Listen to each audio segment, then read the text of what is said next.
Imagine you are a top-tier FBI agent. You've spent decades climbing the ladder. You are the guy they call when the security of the United States is at a breaking point. One morning, your boss pulls you into a soundproof room. He looks you in the eye, his face pale, and tells you there is a mole, a traitor. Someone has been selling out our deepest secrets to the Kremlin. They've already executed 2 of our best assets in Moscow because of this guy. The mission is simple. Find him. You nod. You take the files. You start the hunt. But here's the thing. As you sit at your desk, flipping through the names of the dead, you aren't looking for a suspect. You're looking to see how close they are to finding you. Because you aren't just the hunter. You are the mole. You are the reason those men are dead.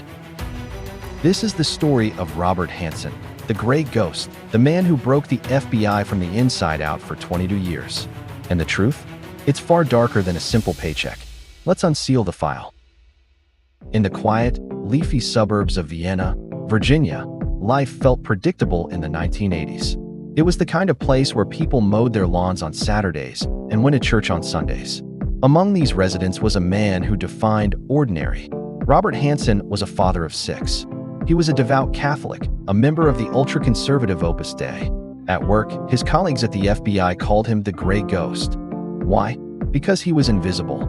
He was the guy who stayed late, never made a scene, and seemed to have a personality as exciting as wet cardboard. He was a specialist in Soviet counterintelligence. He understood how the KGB thought. He knew their tricks. He knew their tradecraft. But beneath that gray exterior was a mind that worked like a high-speed processor, fueled by a deep, simmering resentment. Hanssen didn't just want to be an agent. He wanted to be the most important person in the room without anyone knowing it. In 1986, the FBI suffered a catastrophic blow. 2 of their most prized Soviet assets, KGB agents Valery Martinov and Sergei Motorin, were suddenly compromised. These men were feeding the U.S. incredible intel. Then, overnight, they were lured back to Moscow. They didn't get a trial. They were taken to a basement and executed. The FBI was in a state of total panic. How did the Soviets know? Was there a bug in the embassy? Was there a leak in the cables? They formed a specialized analytical unit to find the mole. And who did they put in charge? Robert Hanssen. He was the supervisor. He was the man tasked with uncovering the very treason he was committing every single day. Think about that. Every time the FBI got close to a lead, Hanssen was there to steer them into a dead end. He was playing a game of chess against himself, and he was making sure the FBI lost every single move. But why? Was it just for the money? Was it for the thrill? To understand the Gray Ghost, we have to look at the ritual he performed every few weeks at a small, unassuming footbridge in Foxstone Park. This wasn't a movie. There were no high-speed chases or poison umbrellas. It was just a man with a plastic garbage bag and a piece of tape. Hanssen's tradecraft was brilliant because it was low-tech. He knew that digital footprints could be tracked, even back then. So he went old school. He would leave his house in Vienna and drive 3 minutes to Foxstone Park. It's a peaceful place, usually filled with joggers and dog walkers. Hanssen would walk to a specific footbridge. Underneath the wooden planks, he would tuck a plastic garbage bag. Inside that bag wasn't trash. It was the crown jewels of American intelligence. Classified documents. Floppy disks containing nuclear secrets. Names of double agents. Once the drop was made, he would drive to the park's entrance. He'd step out of his car and place a small piece of adhesive tape vertically on a signpost. That was the signal. To any passerby, it was litter. To the KGB agent driving by, it was a green light. The Russian would then collect the bag, replace it with a bag full of cash or diamonds, and leave a horizontal piece of tape on the same signpost to confirm the trade.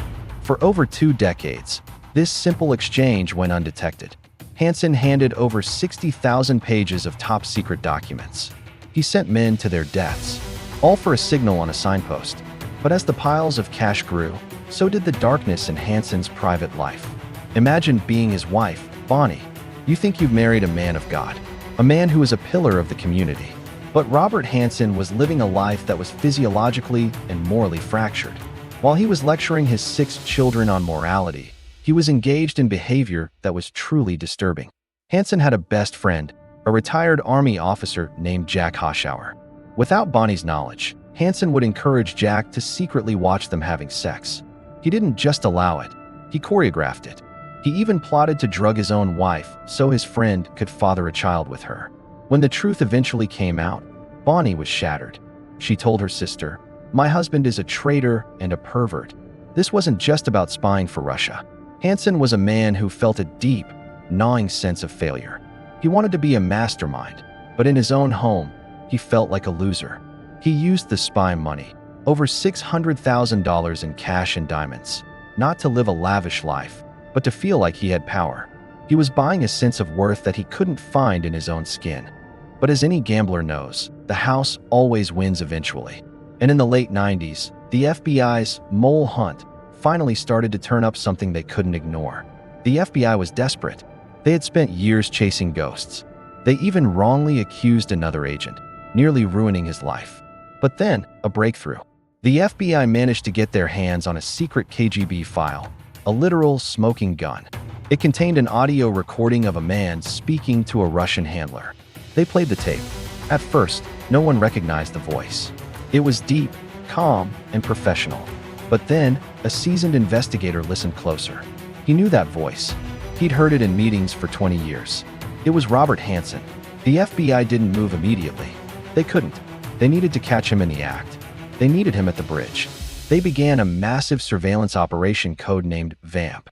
They moved Hanssen to a new office, one that was rigged with hidden cameras and microphones. They even gave him a young assistant who was actually a tech-savvy undercover agent tasked with monitoring his every move. Hanssen, the master of counterintelligence, started to feel the heat. He knew the walls were closing in. He wrote a letter to the KGB saying, "I have little need or utility for more than the 100,000. He was trying to wrap it up. He was looking for an exit. But the FBI was already at the footbridge, waiting in the shadows. February 18, 2001. A cold, gray afternoon in Foxstone Park. Hanssen drove his car to the familiar spot. He felt the weight of the bag in his hand. This was it. One last exchange. He walked to the bridge, the same bridge he'd used for years. He bent down and placed the bag under the wooden beam. He turned to walk back to his car, probably thinking about his retirement, about his kids, about the secrets he'd kept buried for 22 years. Suddenly, the woods exploded. FBI tactical teams swarmed from the trees. Guns were drawn. Flashlights blinded him. Hanssen didn't run. He didn't fight.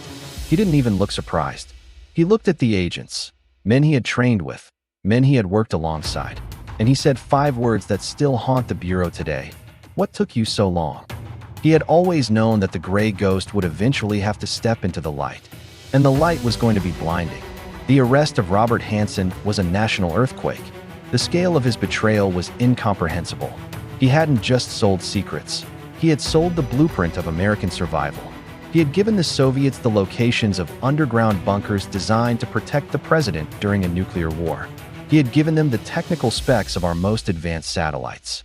But the most chilling reveal came during his interrogation.